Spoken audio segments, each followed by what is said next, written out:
কিছুদিন ধরে ভোলা জেলার সদর উপজেলাধীন স্টেডিয়াম সংলগ্ন এলাকা সহ মদনপুর ইউনিয়নের বিভিন্ন এলাকা ও চরে একেএম নাসিরউদ্দিন নান্নু মিয়ার নেতৃত্বে একটি দুর্ধর্ষ সন্ত্রাসী বাহিনী স্থানীয় জনসাধারণকে জিম্মি করে চাঁদাবাজি, জমি দখল সহ বিভিন্ন ধরনের অপকর্ম পরিচালনা করে আসছিল।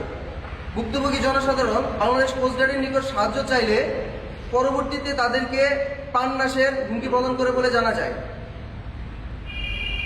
গোপন সংবাদের ভিত্তিতে আজ শুক্রবার রাত 2:30 হতে সকাল 6 পর্যন্ত বাংলাদেশ কোস্টগার্ড দক্ষিণ জোন, বাংলাদেশ নৌবাহিনী এবং বাংলাদেশ পুলিশের সমন্বয়ে যৌথ বাহিনীর একটি অভিযান পরিচালনা করা হয়। উক্ত অভিযানে ভোলা জেলার সদর উপজেলাধীন আবহাওয়া অফিস রোডস্থ মিয়াজি বাড়ি তল্লাশি করে একেএম নাসির